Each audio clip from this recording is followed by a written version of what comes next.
everyone! We're super excited to be here in Ron Lewis's backyard, and he's going to be showing us some tips and tricks when it comes to pruning your bushes, pruning your fruit trees, and we're with Sudbury Shared Harvest. This is part of our webinar series called Grow Your Own, and happy pruning. This row has been partly pruned already. It's a row of raspberries on my right by a group that came in for a workshop last week, and then they ran out of time, and I'll be finishing it. So what was done and what remains to be done. So first thing to do is to take out any dead canes. And there will be dead canes unless you have a brand new presentation or a brand new plantation. Sorry. And this one is an example of something that was missed. You can see it's got a lot of side branching, and it had a crop of raspberries last year, as did most of the rest of the row, but the others have been taken out. And this has to be cut off at the base and just removed. And then right beside it is a cane that started off from underground last year, and it has grown 5 feet tall, which is too tall, and I'll prune that, but I won't take it out. I'll leave it in. It's going to have a crop of raspberries this year. So I found that a lot of raspberries are pretty tough at the base, so I use my larger loppers, which are just a bigger version of hand pruners. They have a more mechanical advantage. Oh, now that I'm here, I see a second one, and it's closer to me. It's right here, and you can tell by the bark. Oh, okay, it was cut off, but it just wasn't taken out. But this one and one behind it are to be removed this year. They will carry disease. They get in the way. Some people prune them out in the fall, but personally I have a hard time doing that in the fall when I cannot tell, because it has leaves on it, what I'm doing. So I wait till the spring, and then it's really easy to tell them apart. Okay, so there we go. Now, second thing about pruning after you take away all of the dead ones would be the puny ones, like this one here. It's only about a few inches tall. It's very thin, very much thinner than the others, and it will never have a crop, and it will never do anything. So just get rid of those because they're in the way. Third thing is the density. You don't want too many. So 6 per linear foot is my guideline. So I start, say, here, anywhere, start anywhere, and count. 1, 2, 4, 6, 7. Okay, 7 is close enough to 6, I'll keep them. And then this one is more than a foot away, so I can start counting again. It's only a guideline though. It's just so you can tell if you have way too much or not enough. But I wouldn't take it too literally, 6 per linear foot. Okay, and then the last thing to do is to shorten the canes. The reason for that is that this cane, lovely as it is, under its own weight of fruit this year, will probably bend down to the ground, and then you can hardly even get in to do the picking. So I would normally cut it off roughly chest height, a little higher if it's thick and strong, a little lower if it's thin and weak. And this is kind of on the, maybe the weakish side. So right here, just a 1/4 of an inch above a bud. So here's a bud by my thumbnail, and there's a little bit of a stub, but you don't want to leave big stubs. And this just gets discarded. It's not really great to save those, as some people want to do for propagation, starting new plants, because they would still have to take root. And what you find with raspberries, although this has been taken care of already this year here, is that they sprout up all over the place from their roots. And if you just dig up one of those to transplant, it's better. It's already got a root system, and away it goes. All right, so now here is one that was more sturdy looking. So I cut it off a little higher, and the whole row needs to be cut off. I described the older wood, and here's another one that I missed, or that somebody missed anyway. See, the side branches are fairly sturdy, and they had a crop of fruit last year, so I'll cut those off. It's actually dead anyway, which we can see if we I think we look at the cross section. I'm not so sure about the very base. Yeah, it is. It's brownish, eh? Okay, and but on the canes that we're keeping, that grew last year, there are these little stubs, and all these are the stems of the leaves. So one way to get rid of them when they're nice and dry is just to draw your hand up, but it's not working because it's just rained. So I'll have to snap them off one at a time. Not very efficient. That's about it for raspberries. I could put in a word like for rationale for doing the pruning in the first place, is most people I know don't do any pruning, and they still get lots of raspberries. The books say that raspberries don't compete well with weeds or grass, but gee, most of the ones I see in people's yards are in the middle of grass. So I think you can forget about all those things, but the reason for doing what I do is just so that you get maximum production out of your area, and that you can walk in and there's not going to be any of the berries that are inaccessible to the picker. These dwarf trees have been pruned, but didn't need very much pruning anyway. A dwarf tree, which maybe doesn't sound very appealing to a lot of people, is a tree that's grafted onto a rootstock that keeps it small, but the tree itself will have full-size apples. It has many advantages over a standard old-fashioned apple tree, and that's why dwarfs are now being preferred in orchard planting over large trees. So on a per acre basis they yield more, but they also don't require a ladder for harvesting.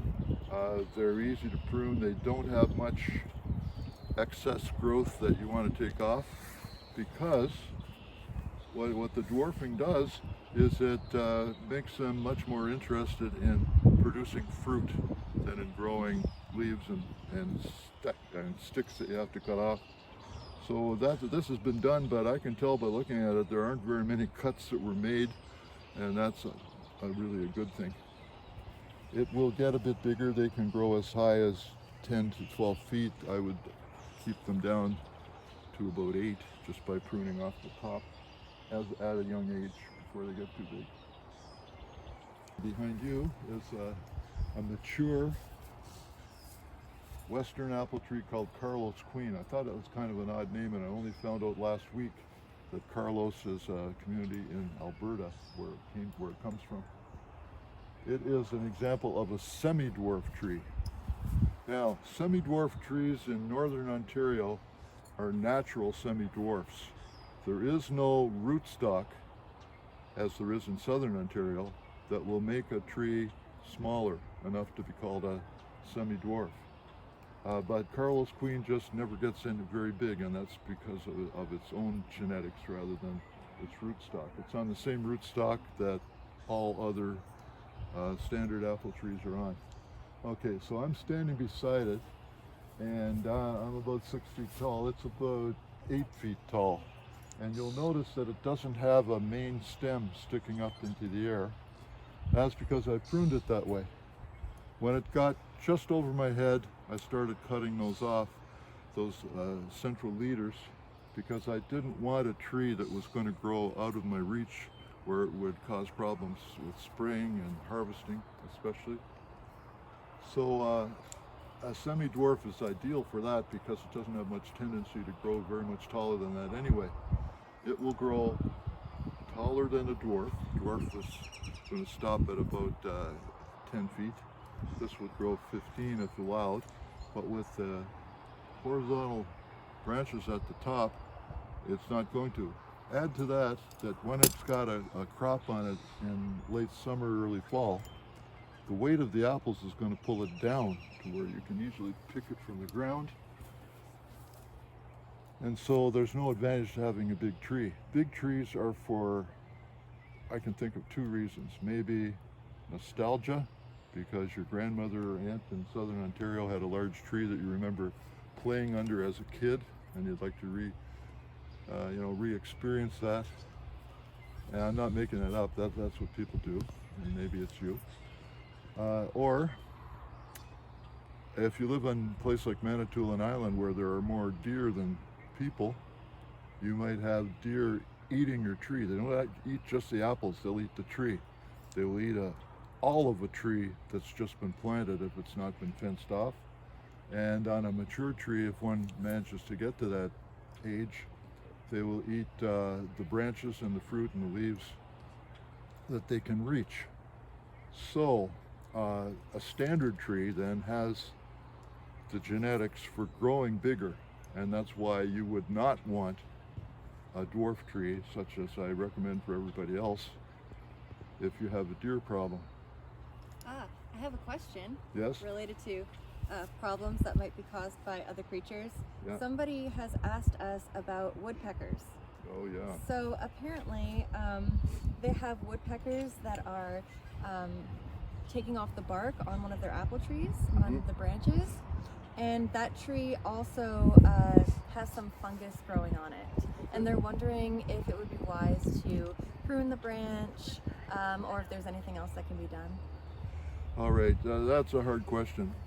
What I know least about is diseases and insects and that kind of thing, but I'll tell you as much as I know and give you some idea of what I think I would do if I had that problem in my yard. The fungus is a big problem. The fungus usually says that the tree is dying, and I'm not sure there's much you could do about that other than cut the tree down. The woodpecker is responding to the presence of insects. It's not anticipating that insects are going to come, so that means the insects have already been there and probably established, and if they are the type that would bore into the tree, a borer, like you've heard of maybe emerald ash borer and pine bark beetles out in British Columbia and southern Ontario, and we also have apple borers, but usually that's not what the woodpeckers would be after. I think they're probably after something that's living under the bark and has potential to harm the tree, but the woodpecker's elimination of those insects may be even worse a solution than the problem to begin with, because woodpeckers do tremendous damage. A spruce tree that I had by the house last year had a pile of bark at the base from a woodpecker that got interested in insects that were living in the tree. But again, the insect presence in the first place is probably due to an infestation that's been around for a while and the tree has been harmed. So I'd have to guess that yes, you should be pruning away any dead branches like that, fungus infected branches, woodpecker harmed branches, and hope for the best. Otherwise, you might need a new tree. Are there any sprays or anything that might help with that problem? Yeah, I think it's too late to do anything about fungus in the stage that you're talking about where you actually observe it. You know, it's not the spore anymore. But there could be sprays that I don't know about because I don't use many sprays that would attack the insects. And now that the woodpecker has made holes in the bark, that's probably made it more accessible for the spray to actually contact the insect. So it'd be worth a try, but I would, by a try, I mean, I don't know if you can tell how my voice turned down there when I said that, but by a try, I mean 1 year. If you don't see some kind of improvement that first year, then it's probably a lost cause. And you know, if somehow you were able to foresee it years before, you might have been able to stop it in an earlier stage. Okay, thanks. What else this tree has to show people is a grafted branch. The branch that my right hand is on now, was originally taken from my neighbor's tree, grafted onto this tree, which is more visible on this side. You want to do that? Yeah. About, I would say, 6 years ago. And now it's grown into a branch of the size of the other branches on this tree, and it can fend for itself. If it works, it will. If grafting works, then you will have a second variety of apple on the same tree as the original variety, and they will pollinate each other. Apple trees do a lot better with cross-pollination. Cross meaning two different varieties. There's no use buying two the same. They're just clones of each other. And yeah, so you'll have two different varieties. This first one, called Dexter Jackson, ripens in mid to late August. The second one, called Carlos Queen, ripens in mid to late September, a month later.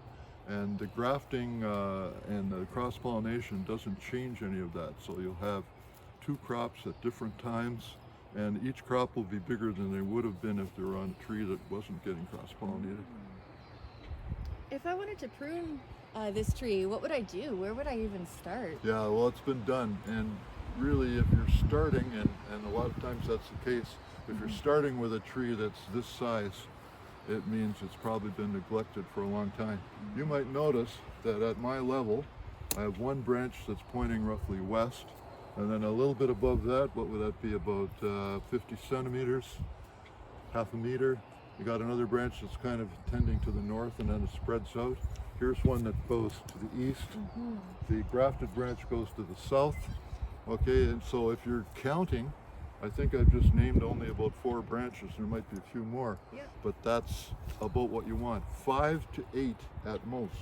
For a dwarf tree? For a semi-dwarf or standard. Okay. Yeah, dwarf trees don't grow too much, and you're not. If they did have more branches than you thought you wanted, it doesn't cause a problem because they end up having apples rather than growing into a canopy and shading themselves. But here, so 5 to 8 branches. Now, if you get called to a place that wants you to prune a neglected tree, you might find not 5 to 8, but maybe 100 branches. And you can't even get close to the tree, which is the problem. So the idea with having few branches is that in the inner part of the branch, there's no fruit anyway. In the outer part of the branch, the canopy is formed and it's now loaded with fruit buds, which I could mention a little bit later. And with 5 branches, almost all the space is taken up now by fruit buds. If you had more than that, then there are many branches that are shading other branches. And if a branch doesn't get at least 8 hours of direct sunlight every day, then it's not likely to produce fruit buds. So it could be green and healthy looking and not very productive. Okay. So when you say fruit buds, could you point to what an example might be? Yeah, this being a mature tree, the word mature actually means that it's almost all covered with fruit buds. It's not really into growing long anymore. So what I'm looking for first is a branch that has a bud that's not a fruit bud that I can contrast it with, say this one. So where my finger is, there are, whoops, sorry, I'll grab that again. Where my finger is, there are some buds that are kind of tucked right against the branch, and they aren't even open yet. So when they do open a little bit later, not much longer, a couple weeks, they will just grow forward and produce another little twig. Whereas the fruit bud is much different than that. The fruit bud, you can see them all over this tree here. Every bud almost is swelling sideways like a balloon more than growing forward. And when this opens in a couple of weeks, this one bud on the tree will have maybe 5 or more flower buds inside it. Wow. And the flower buds each have the potential of becoming a fruit, which actually another whole story is probably too many fruit and what to do. So yeah, so I would say this is a good example of a mature tree because it's very hard to find a bud that's not a fruit bud, although there are. Now that I'm looking more carefully, they are all tucked, the ones that are not are all tucked against the branch, and the fruit buds, like the one I'm pointing my index finger at right now, is perpendicular to the branch. And what do you do with like any sticks that are sort of growing straight up? Do you leave them? Yeah, and now this tree was only pruned a week or so ago, and someone mentioned that, am I not worried about leaving these bare stubs? My answer is yes, but worse than that would be not to prune them at all, because the worst thing is overcrowding. So yeah, a branch like this one that you just pointed out that's growing up Mm-hmm. is usually not very productive. But, Oh. okay, there's always a but. On a mature tree, where this is growing out into the area where the rest of the tree is producing fruit buds, you will find that this vertical branch is mostly fruit buds. It doesn't have much potential anymore to grow to the sky Oh. and get out of hand. So I Okay. leave it. Yeah. And you can see at the end, at the tips of all the branches that come off that, there seem to be fruit buds. So it terminates right there. It won't. We come back next year. Shouldn't be any taller than it is now. It might even be just bent over, because that's what gives the apple its beautiful shape, is bent over from the weight of its fruit. It doesn't retract all the way back to where it was, and it ends up with this lovely arching Oh. shape. Okay. But, back to your point though, some of these stubs were exactly what you're asking me about. They were vertical branches that I Oh. couldn't reach anymore, Yeah. and so I decided to terminate that this year. And it should have been done probably 3 or 4 years ago. Okay. Well, why wouldn't you want to leave stubs though? Well, if you leave stubs that are fairly big, let's say bigger than this one is roughly 2.5 centimeters across.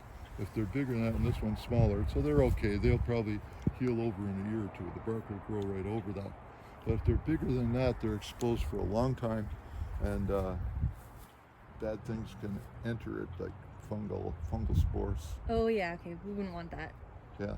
So now you can go to a garden center and buy a pruning paint, but those are sort of frowned upon these days, because it was finally decided that pruning paint seals in the fungal spores in an environment that now stays dark and moist, exactly the kind of thing that they like to live in.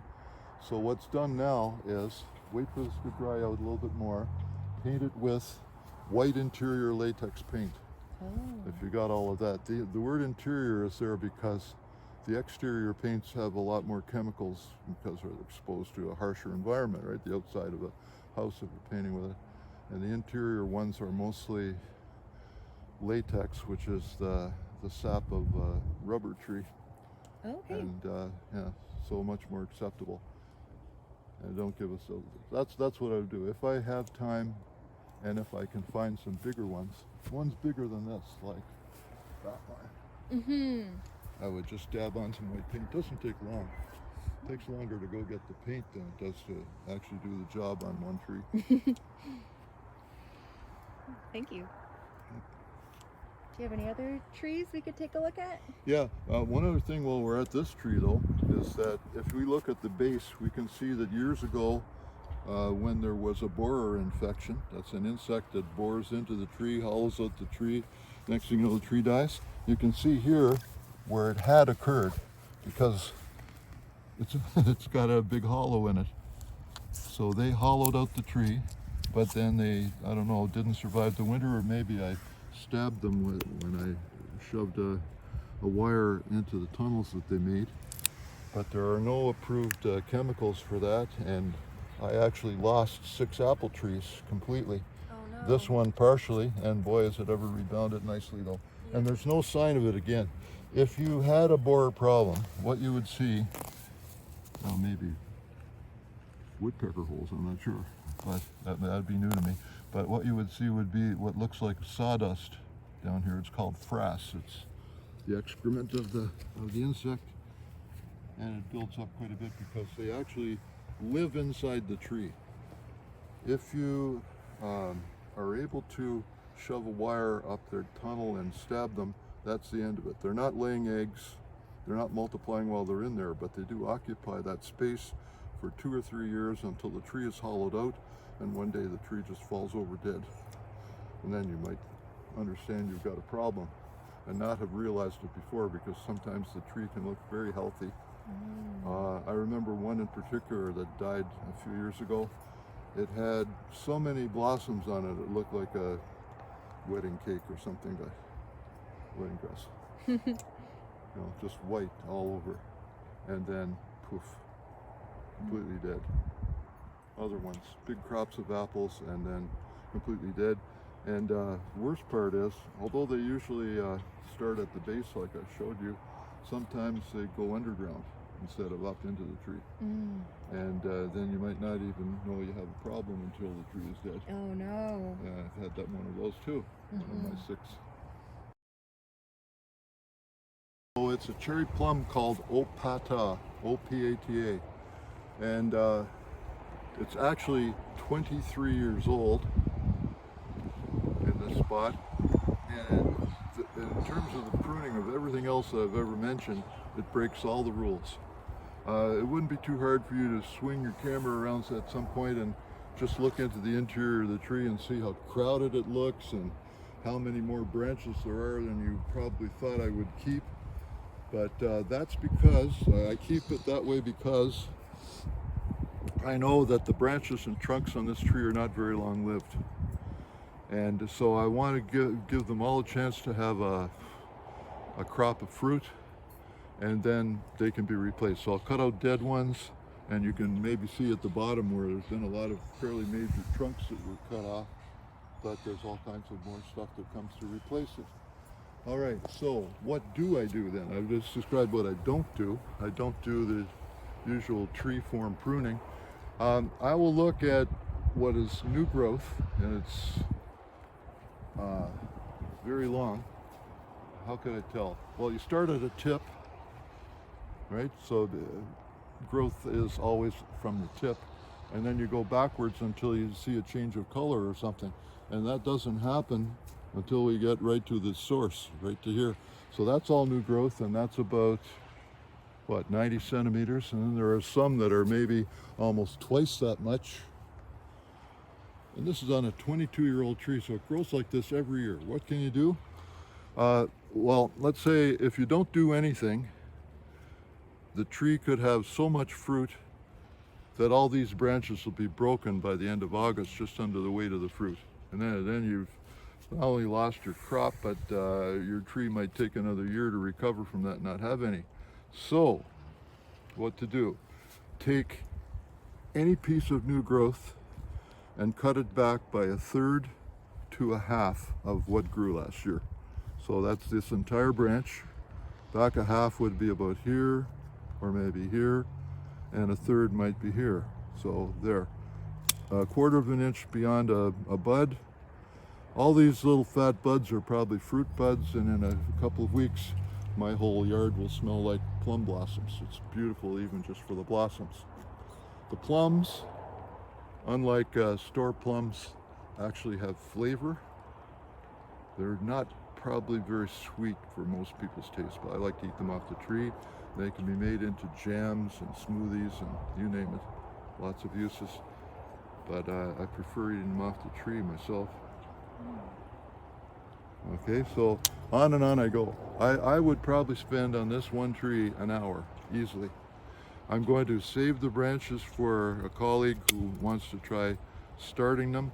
We both wish that I had done this a week ago before there was any energy gone into these buds, but it just wasn't possible. The weather got in the way. Now here's one that's very thin and has no fruit buds on it, none of those fat buds that swell up like balloons. And so I just don't need it at all. It's so far behind everything else that as soon as the tree leaves out, these will get no light, no direct sunlight, and will never amount to anything. So might as well just let all the energy go into the better parts of the tree. Okay, now let's see. Let me grab this really big one. I'm intrigued by this one. That's about as big as they get. That would be, what, so 2 meters long, 6 feet. That's growth in 1 year. Okay, now the more they grow, the more I cut them back. So I'll do this one by 1/2 if I can tell where that is, rather than 1/3. And let's say you're wrong. I don't think you'll ever know. I don't think the tree ever gives you a sign that you took too much or too little. If you don't get very many plums 1 year, then you might do less cutting, but usually they give you too much, really. And so by too much, I mean they break under their own weight because they have so many plums most years. They have to be cross-pollinated by another cherry plum tree of a different variety, right? Cross-pollination always implies a different variety. And it has, just behind you there, a neighbor called Sapa cherry plum, and a little bit beyond that, one called Manor. And so these all seem to be pollinating each other and doing fairly well. But obviously the Opata is growing like nothing else I've ever seen. I must be totally happy here.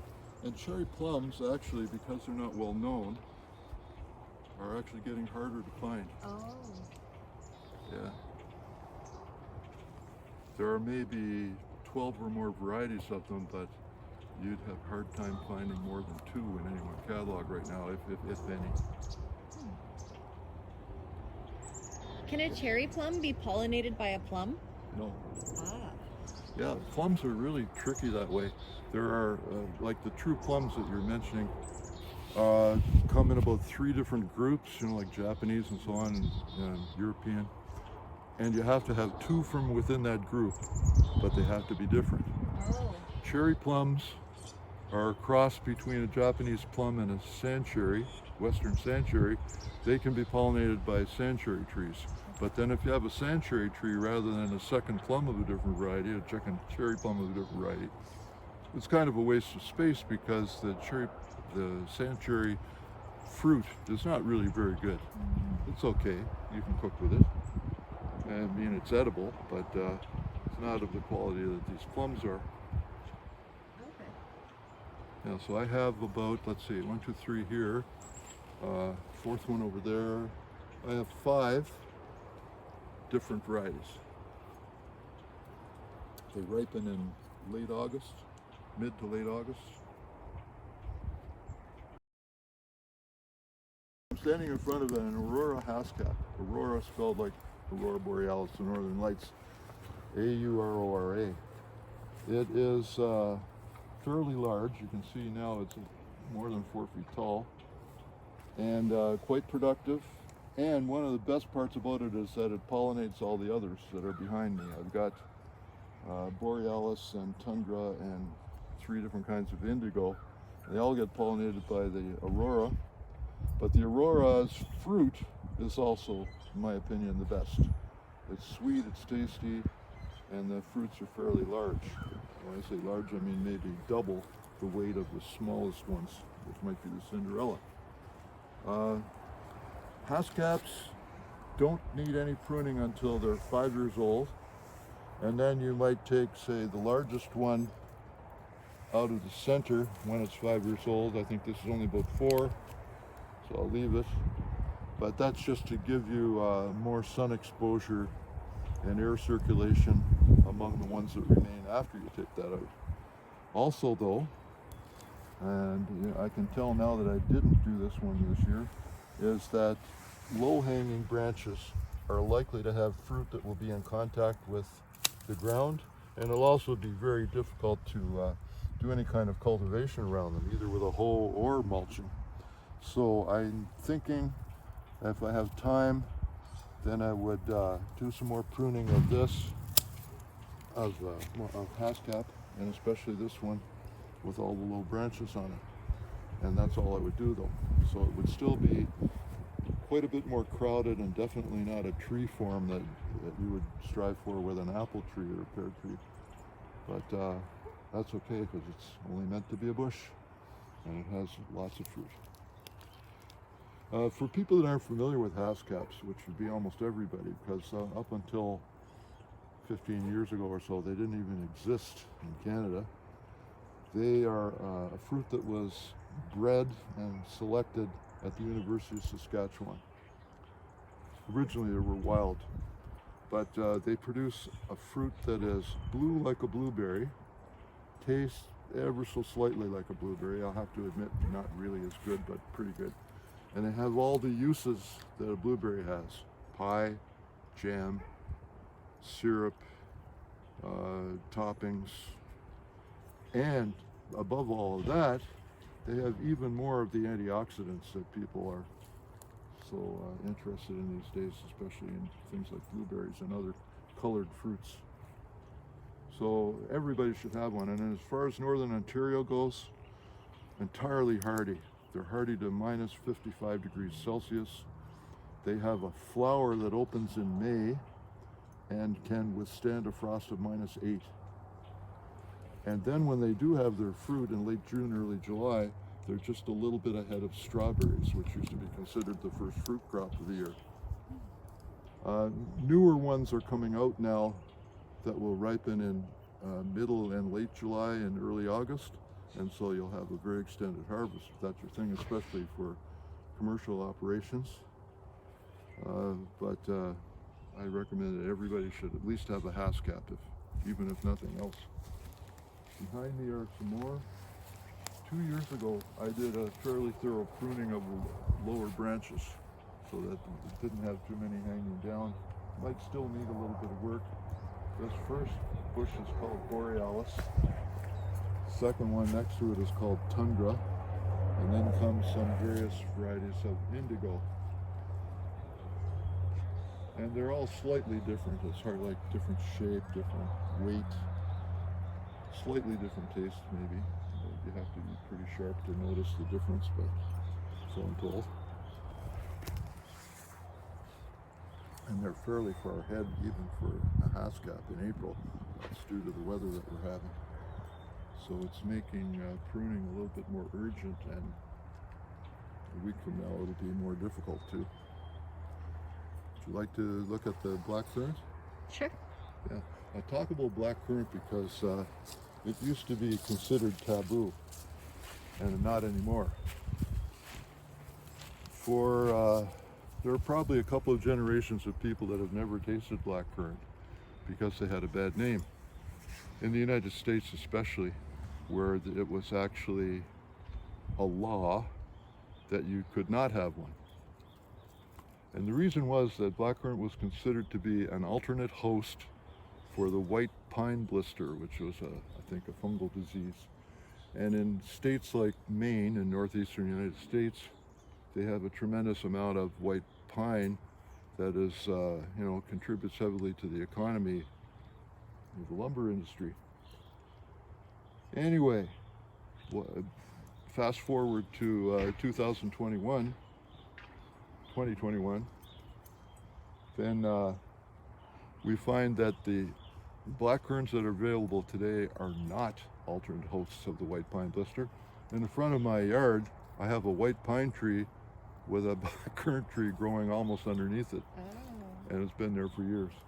But it's also thought that in Canada, where we never had a law prohibiting blackcurrants, people just got that attitude that blackcurrants were bad in some way, probably leaked over the border from the States.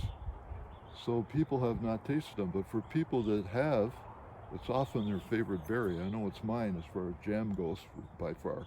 Has a distinct musky flavor, just the right amount of sweetness. You can mix them with other berries like red currants and also blueberries and other things, whatever you like. Multi-fruit jams abound in recipes on the internet. But this is called Titania. It was a very vigorous variety, and it probably started producing fruit in its third year, which is about a year earlier than average for blackcurrant. However, it has this habit of arching downward till it touches the ground, and so if you look over top of the plant to all that debris that's on the ground, that's just the prunings I did from this one bush. Here, way down, you see if I pull on this little piece, it doesn't come because it's taken root. So it was a matter of a branch that was so low that it actually touched the ground, and if it could stay in the same place for long enough, it would take root, and now I could dig that up and have a new plant. And there's probably at least a half a dozen of those around the plant. Well, this is another one right here. And more. I could say a word about Jostaberry. Wouldn't be a good word though, but some people are interested in those. Sure. So Jostaberry is a cross between the blackcurrant and the gooseberry, both of which are hardy. And I have grown Jostaberries for years and years and found that they're usually not hardy enough to get through the winter without a lot of dieback of the branches.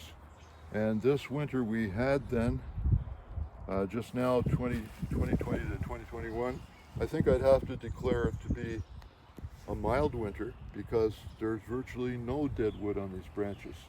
However, still only has produced maybe half a dozen berries in 25 years. It's not a good record.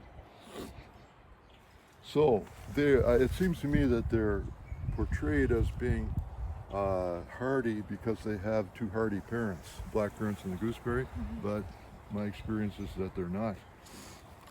And I have an acquaintance in Whitefish just down the road from here who has a Jostaberry bush and a gooseberry bush and doesn't get anything either off the Jostaberry bush, but the gooseberry bush has a heavy crop every year. Yeah, so but I keep it out of curiosity. It's only one, doesn't take up a lot of space. I have so much other stuff, and if I ever get a couple of berries, it's kind of a novelty like a fig. They're so rare that I'm happy to have them in the years where I do, but if I wanted to be objective about it, I don't really think it's a good use of space.